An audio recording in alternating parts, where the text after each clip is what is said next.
This show is brought to you by Manscaped. Use the code AFTV for 20% off your order and free shipping at manscaped.com. Hi and welcome to AFTV. Jake, big L for us. And do you know what as well? You got no Arsenal merch on, no kit. Do you know what? Nor have I actually, to be fair. But this is a different look for you today. Well, yeah? There's a reason for it. There is a reason for it. I'm not at home. I'm not usually where I am. I'm just in a different place, so this is all I have. Okay. Yeah. I thought he was going to say Cronk. I thought he was going to be along because of the Cronkays and the merch. No, you're to a different place today. Yeah, just a different place today. All right, let's get into it, man. Let's talk about this game. I want to begin with the starting 11. Thoughts on this false nine, Man City-esque style of play from Arteta here? Didn't really work too well, but what were your thoughts on that? When I saw the starting lineup, I was very cautious. Like, I looked at it, I was like, that's a really interesting lineup. Who's he going to play up front? I thought initially Pepe would play up front because he can run, like, he's fast, he can run quite fast. If you had to say anyone was going to play up front, it probably could be Pepe, really. Yeah, you'd think. Because up front, you can kind of give him the chance to get the ball, take on the defenders, and he probably doesn't have as much defensive duty as a striker. But when we started playing and Smith Rowe started up front, it's kind of like you're playing Smith Rowe and Odegaard. Both of them love being on the ball, but you're not really getting either of them on the ball. Yeah. So I was the starting lineup for me wasn't the best. I wouldn't have done. What about Xhaka at left back, and we've got Sebastian Partey? Talk to me. With Xhaka, to be fair to him, I thought he actually played decent. Yeah. I don't really rate him that much, but he tried really hard in the game. And for the first goal, I honestly don't think it's his fault. I think that Xhaka's, he's backed off him, but Ceballos has come over to help. And the guy's gone through that gap and like round Ceballos.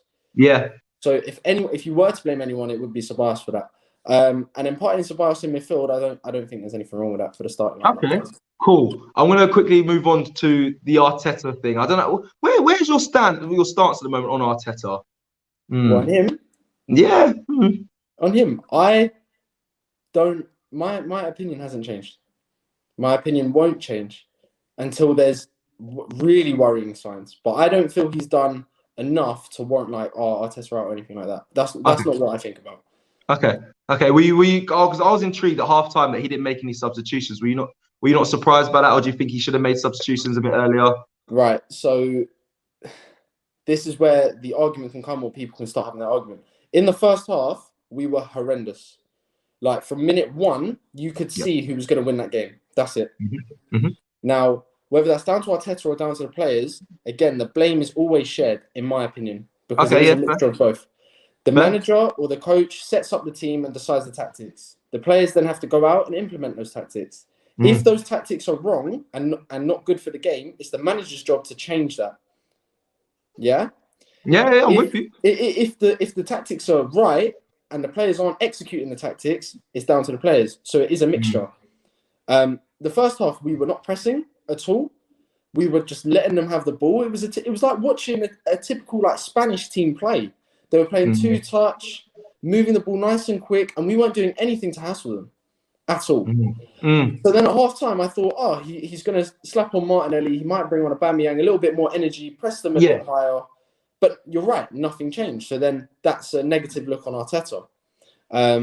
But I felt that when Ceballos got sent off and Martinelli came on, that's where the whole game started to change. Because Martinelli, look at the difference when he came on. He made such a big difference only because all he did was just put them under pressure. If you play with no pressure, if the centre-backs of the other team have no pressure on them, they're already winning 2-0. Yeah? What more do they have to do? Agree. So would you not question Arteta then to not start Martinelli? Of course, no, definitely. Yeah. Like I said at the start, 100%. Yeah. I said the starting lineup. I was really intrigued by it. I would have started. I like you intrigued. I like this. Yeah, intrigued. I don't know the word, but I really like Martinelli. I was surprised he didn't start.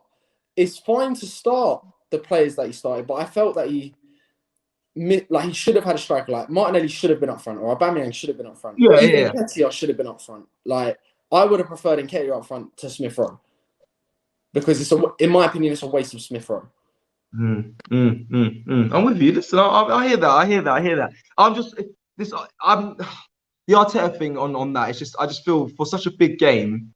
Yes, the players can get themselves up for it, but I feel like as a manager, you should be able to. The team. It felt like they didn't know what they were doing. The players. Okay. And go on. No, that's an interesting take. So I feel that the players, they know what they're doing, but I don't think they're actually good enough to do it. Okay. Yeah. But I've had that opinion as well. I've had that opinion many times this season as well. But go on. And that's not because I'm trying to back up the manager or anything like that. I genuinely believe that the players can't do what they're told. Ceballos cannot change pace at all. Ceballos has one gear, and that gear is pretty slow. Okay? Callum Chambers, unless he's crossing the ball, doesn't really do a lot of forward, actual, like, down the line or inside forward passes. Partey today was horrendous. Yep. He was terrible. Agreed. Pepe scored a goal, fair enough. Odegaard was horrendous. What did he do? I don't know. I thought he found, for me, he just looked like one of the players that would be the most creative and be able to offer something. But he took him off. Was he up to the normal? Name a player that played up to their normal level. Right. I can't. So then how is that on the manager? Maybe. If you're playing in a game, you've played football, yeah? You're playing in a game and you're losing. Who on that pitch was saying, guys, we're losing, we need to sort it out. Forget the guy on the side who's shouting at us. We are playing, we are embarrassing our football club. Arsenal already embarrassed themselves last week trying to join the Super League thing. Look at the teams that have played this week in the Champions League, yeah? Man City and Chelsea. Man City won away at PSG. Chelsea draw away to Real Madrid. Man United have smashed Roma today 6-2. And look at Arsenal, the easiest draw, we've lost to Villarreal. Yeah, it's embarrassing. That's embarrassing. And I'm not saying it's only on the players. Of course, the manager has to take the blame as well. But the players are the ones on the pitch. Correct. You're playing football, guys. If what you're doing and you don't understand it, cool. That's on the manager to make you understand. But today, it didn't look like I didn't know how we were going to score a goal. The keeper didn't have to do anything. Yep, that's exactly throughout the whole game. The worrying thing is how many times have we said that this season? Yeah?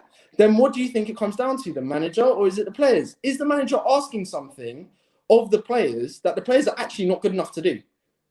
Or is it the manager's job to then think, I haven't got the greatest of players, I need to adapt and change my system? It's hard because I know it's a catch-22 because I think this is the argument between most. I'm swaying more towards Arteta because I think the players we have should be capable, but what we're seeing is they're not, but they should be capable to be able to implement what Arteta is saying. I just think at times, especially today, this is the wrong time to experiment in the false nine and all that. But you know, I get your, trust me, I was with Jake. I was with you through this whole season of, listen, I'm more on the players anyway because I've been a player and I think where's the pride and where's the pride that where is that when you're playing? Listen, it's not non-existent. You are playing against the team, granted, they're not the greatest team, yeah? They're not the greatest team. Realistically, Arsenal should be better than Villarreal. Yeah? It's down to the players, you on the pitch, prove that. Prove you are better than these bunch of players you are playing against. That wasn't proven today. I reckon the Villarreal team, they weren't a bad set of players. They tried to play football and stuff. And our players, they never looked up for it. Look at the first goal, yeah? The right back, ex-Tottenham, by the way, the right back has run, 60, 70 yards? Oh, mate. You look like Prime Messi, mate. Yeah. So, okay. And the second one, we've lost 2 headers or 2 balls in our box to a corner. Where's the guys, this is let's sort this out, please. Yeah. I don't know. Yeah. I don't know. But we got to turn this around next week. Again, I just find it frustrating that it's always like, is it Arteta's fault or is it the players' fault? It's like, it's both. But you have to understand that you can't blame one without blaming the other. Yeah. And we got to throw in the board in there as well. We're gonna have to just throw that in there. But everyone, everyone, knows about that now. And everyone has realised that that's been going on for such a long time. But you still have to kind of make do with what you've got. I agree. This season hasn't been good enough. And today, again, another example, not being good enough. I haven't watched Arsenal in the last 2 games. I haven't missed it. I've been at work. I'm telling you, Jake. Arsenal's playing. Listen, you're and saving I'm like, yourself. we've drawn to Fulham and we've lost to Everton. Oh, Yeah, well. you're saving yourself. Yeah, you're saving yourself, bro. Trust me. You're saving yourself a good weekend with not watching us read of recent. Listen, Jake, thank you for speaking with us, bro. I will catch you very soon, yeah? Thanks, man. See you next week.